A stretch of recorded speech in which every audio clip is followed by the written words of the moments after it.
And welcome back to News On. I'm Miranda Kahn. We've been talking a lot about your money, including that infrastructure bill and also that lawsuit. Joining us now with his business perspective on these issues is State of the Economy's senior economic contributor, FreedomWorks, Stephen Moore. Thank you so much for joining us.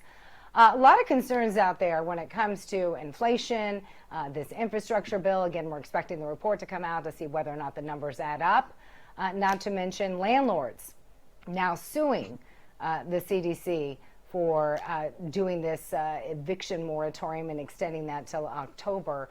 In your opinion, and you've been covering business news for quite some time, and I've had the privilege of talking to you before, how does it look to you moving forward? Because again, we're going to have some of those federal subsidies that people have been getting. Those are set to expire next month.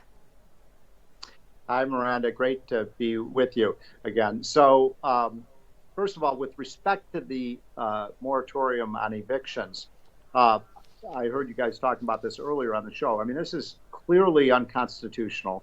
It's a blatant violation of what the Supreme Court ruled a month ago, which is that this takes a vote of Congress. We have three branches of government, not one branch of government, and the legislature or the Congress makes the laws, not the president. So I think that this is going to be a potential constitutional crisis if Biden moves forward with this. But let's talk about the economics of it. You know, it was one thing to have an eviction moratorium back a year and a half ago when we had 25 million jobs that had disappeared because of COVID. I mean, this is crazy. We have 9.25 million job openings in America today. If people can't pay their rent, they should get a job. They're out there. And it's just outrageous to me that we're requiring landlords. And by the way, these aren't rich people. The vast majority of landlords. No, they're not. A lot of them are mom and pop, right? Right. Exactly. And they're not getting the rent. And now they can't pay their bills. How is it fair? It would be like saying, Miranda, gee, we want to solve the problem of hunger in America by letting people go into the grocery stores and take whatever they want. I mean, look, people have to pay their rent.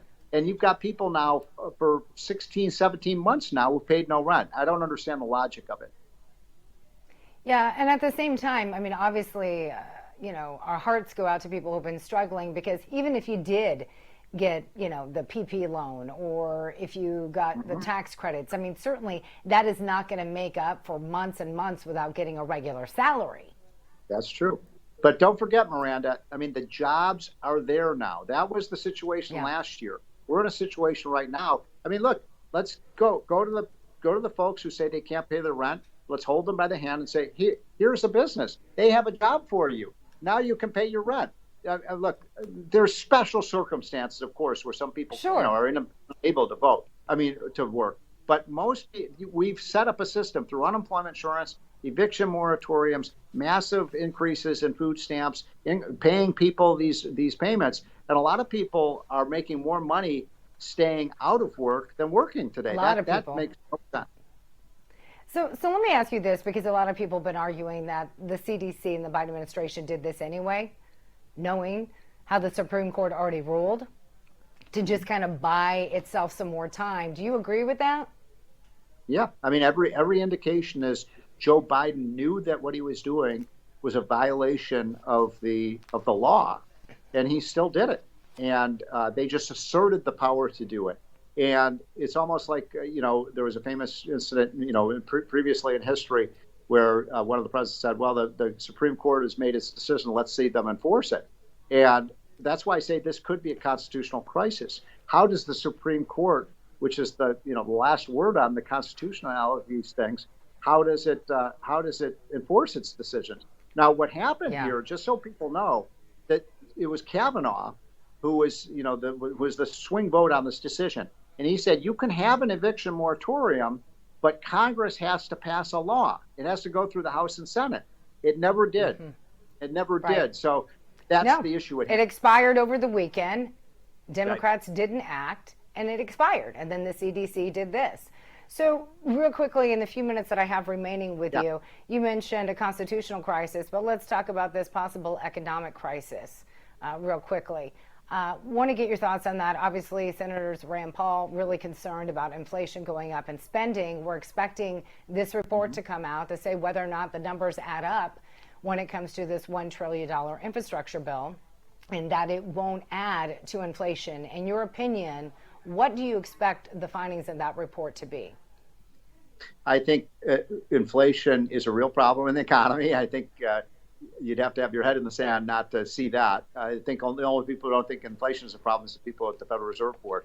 But it is a problem. It is growing. It's not getting less of a problem. It's becoming more of a problem. It's putting a huge hardship on people at the bottom of the economic ladder who pay more for gas and food.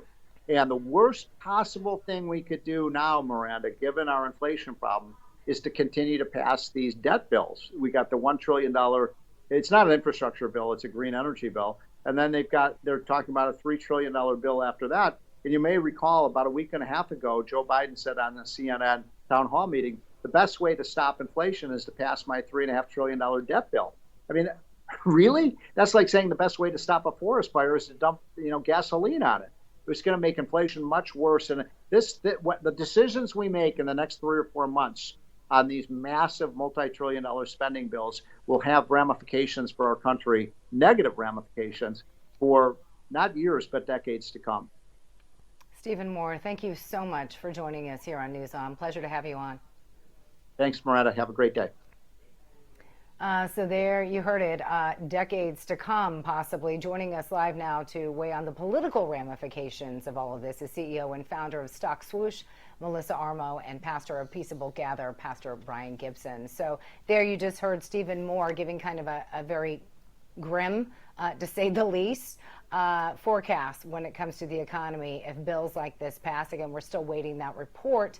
But Melissa, I want to start with you. What is your takeaway from what Stephen Moore had to say? Well, first of all, in reference to the evictions, he's absolutely right. The people that are on the low end of the spectrum that have mortgages, the banks are requiring them to continue to pay the mortgages. So if they don't have the cash flow coming in from the rents, that they're going to be getting to default and it affects their credit history. Don't forget, the banks always find a way to get paid. So that's number one. On the flip side of it, though, here in New York City, you have very, very high-end apartments and buildings with very wealthy people that own them, where people are basically squatting, and they know that they can get away with not paying the rent, and they're not paying the rent, and it's just hard to get them out. So with this extension, it is even difficult in the wealthy, even though they can write off the costs.